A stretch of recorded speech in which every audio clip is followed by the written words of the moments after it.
I call on the representative of Indonesia.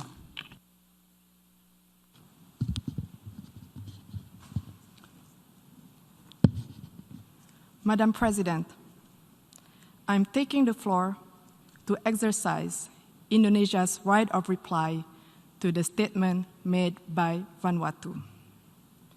It is shameful that this single country continues to have excessive and unhealthy obsession about how Indonesia should act or govern itself. Frankly speaking, I'm confused. How could a country try to teach others while missing the point of the whole fundamental principles of the United Nations Charter? Let me tell them the following. To do what is right is to respect the principles of non-interference in the domestic affairs of other countries. And to do what is right, it is to respect the sovereignty and territorial integrity of other countries.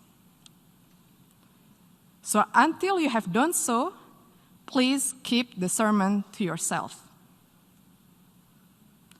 Madam President, the President of Indonesia stated a few days ago in this great Hall of Nations, and I quote, "We must promote a win-win approach in building relations among states that is mutually beneficial," unquote.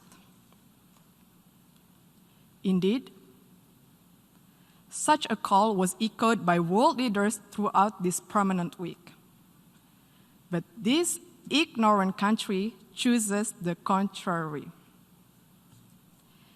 At times of an emergency health crisis and great economic adversity, it prefers to instill enmity and sow division by guising their advocacy for separatism with flowery human rights concern.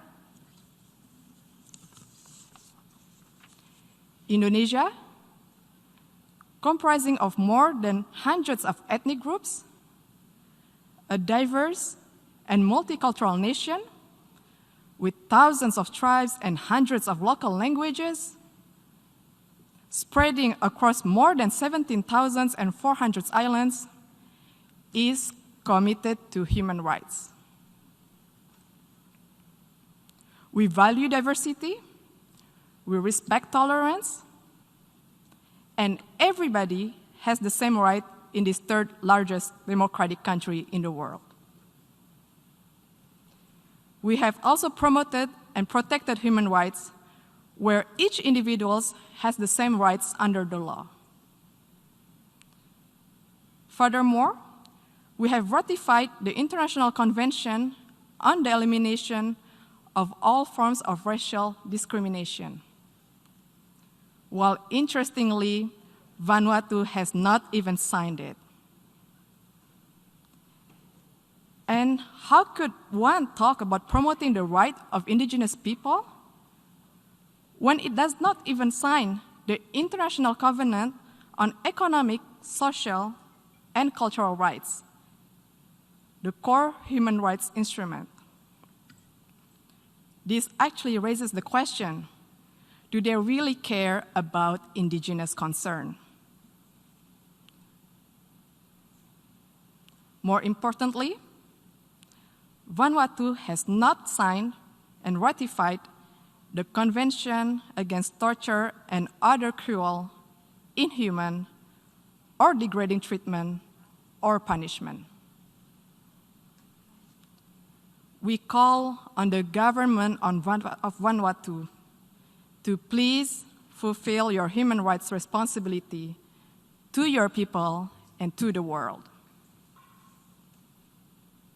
Madam President, the accusation of human rights is typical, a tall tale that they sell and stage over the years in the hall. Let me tell them, you are no representation of the people of Papua, and stop fantasizing of being one.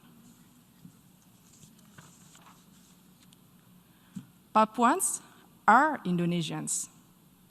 All of us play an important role in the development of Indonesia, including on the island of Papua. Madam President,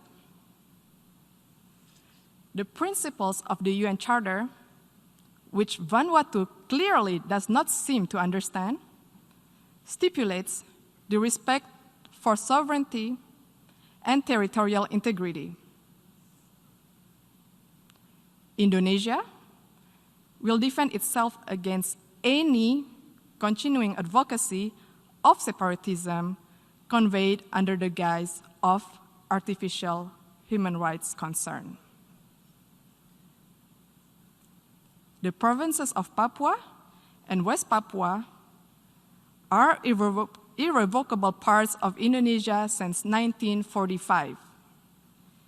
It has also been firmly endorsed by the United Nations and the international community decades ago.